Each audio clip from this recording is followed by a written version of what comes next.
పెద్దపల్లి వచ్చిన సందర్భంగా 2 గంటల పాటు సివిల్ సప్లైస్ ఇష్యూస్ అన్నీ, అదేవిధంగా ఇరిగేషన్ శాఖ ఇష్యూలు మరి అధికారులు ప్రజాపతితో రివ్యూ చేసి ఇక్కడ ముఖ్యమంత్రి గారి సభాస్థలం చూసి ఈ మీడియాను ఉద్దేశించి మాట్లాడుతున్నాం. సందర్భం ఏంటంటే 2023లో నవంబర్ 30 తారీఖున పోలింగ్ జరిగింది. తెలంగాణ ప్రజానీకం ఒక చారిత్రాత్మక తీర్పిచ్చింది. 3వ తారీఖున డిసెంబర్ 3వ తారీఖున లెక్కింపు జరిగింది. కాంగ్రెస్ పార్టీ ఆ శాసనసభ ఎన్నికల్లో ఒక చారిత్రాత్మక విజయం సాధించినట్టుగా తెలంగాణ ప్రజానీకం తీర్పు ఇవ్వడం జరిగింది. డిసెంబర్ 7వ తారీఖున మా ప్రభుత్వం ఏర్పాటైంది. ఈ సంవత్సరం పాటు తెలంగాణ ప్రజల ఆకాంక్షల మేరకు తెలంగాణ మహిళలు, యువత, రైతులు, ఎస్సీలు, ఎస్టీలు, బీసీలు, మైనారిటీలు, పేద వర్గాల అందరి తరఫున, అణగారిన వర్గాల తరఫున మా ప్రభుత్వం ఓ సంవత్సరం వారి ఆకాంక్షల మేరకు పనిచేసి ఒక సంవత్సరం పనిచేసిన సందర్భంగా ఈ వారం 10 రోజులు ప్రజాపాలన విజయోత్సవాలు జరుపుతూ ముందుకు పోతున్నాము. మా సందేశం ఇవ్వడానికి ఈ కార్యక్రమాలు నిర్వహిస్తున్నాము. నేను సుదీర్ఘకాలం ఉమ్మడి ఆంధ్రప్రదేశ్లో, అదేవిధంగా ప్రత్యేక తెలంగాణ రాష్ట్రంలో అనేక పదవులు ఉన్నారు. 6 సార్లు ఎమ్మెల్యేగా, ఒకసారి ఎంపీగా గెలిచిన. ఉమ్మడి ఆంధ్రప్రదేశ్లో కీలక మంత్రిత్వ శాఖలో ఉన్న, ప్రత్యేక తెలంగాణ రాష్ట్రంలో మంత్రిత్వ శాఖ ఉన్న, మధ్యలో 7 ఏళ్ళు కాంగ్రెస్ పార్టీ అధ్యక్షుడు. ఈ అనుభవంతో ప్రజాపతిని మనం చేస్తున్న, ఇంత అద్భుతంగా ఏ ప్రభుత్వము ఉమ్మడి ఆంధ్రప్రదేశ్లో కానీ ప్రత్యేక తెలంగాణ రాష్ట్రంలో పని చేయలేదు. తెలంగాణ సమాజంలో అన్ని వర్గాల ఆకాంక్షలు నెరవేరుస్తూ ముందుకు పోయినాం.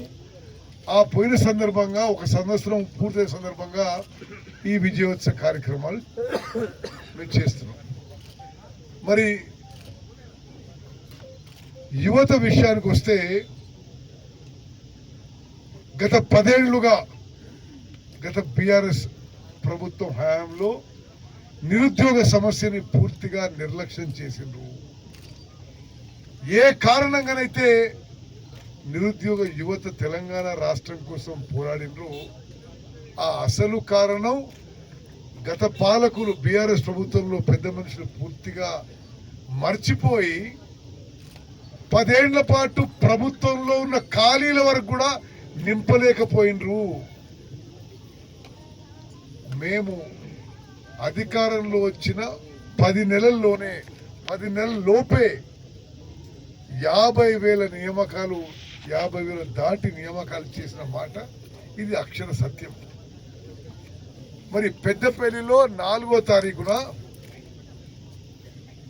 ముఖ్యమంత్రి గారి ద్వారా మరి మరో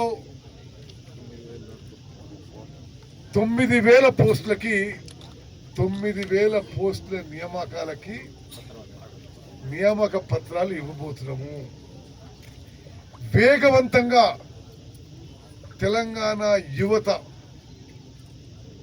వారికి ఉద్యోగాలు, ఉపాధి కల్పించాలనే ఒక సదుద్దేశంతో మేము వేగవంతంగా పోతూ ఇక్కడ 4వ తారీఖున 4 గంటలకు యువ వికాసం అనే పేరుతో ఒక అద్భుత సభ నిర్వహించబోతున్నాము. మేము ఈ నిరుద్యోగ విషయంలో ఒక 2-pronged అప్రోచ్గా 2 విధాలుగా ముందుకు పోతున్నాం. ఒకటి,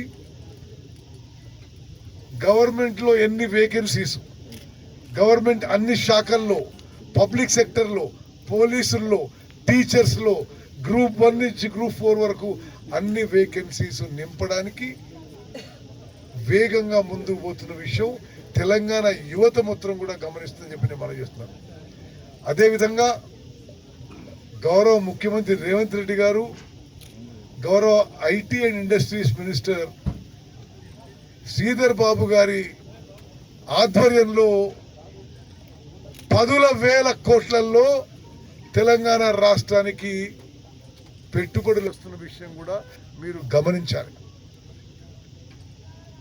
ఈ పెట్టుబడుల ద్వారా ఐటీ కంపెనీస్ కానీ, సాఫ్ట్వేర్ కంపెనీస్ కానీ, మ్యానుఫ్యాక్చరింగ్ కంపెనీస్ కానీ, ఫార్మా కంపెనీస్ కానీ, మరి ఇతర మ్యానుఫ్యాక్చరింగ్ కంపెనీస్ ద్వారా గత 10 ఏళ్ల కంటే ఎక్కువ మరి ఈ మధ్య మరి డావోస్లో కానీ తర్వాత కానీ ఏ విధంగా తెలంగాణ రాష్ట్రానికి పెట్టుబడులు వస్తున్నాయో మీరు అందరూ గమనించారు.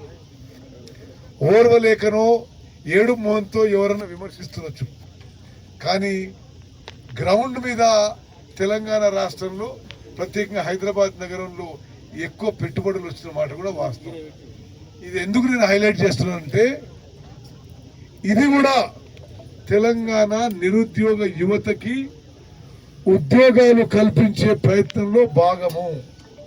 ఒకటి గవర్నమెంట్ వేకెన్సీస్ ఫిల్ చేస్తున్నాము, రెండోది మరి ప్రైవేట్ సెక్టర్లో కూడా పెద్ద ఎత్తున పెట్టుబడులు, ఫ్యాక్టరీలు, ఐటీ కంపెనీలు, ఫార్మా కంపెనీలు, సాఫ్ట్వేర్ కంపెనీస్ అన్నీ తీసుకొచ్చి వేకెన్సీస్ నింపడం జరుగుతుంది, ఉద్యోగాలు కల్పించడం జరుగుతుంది.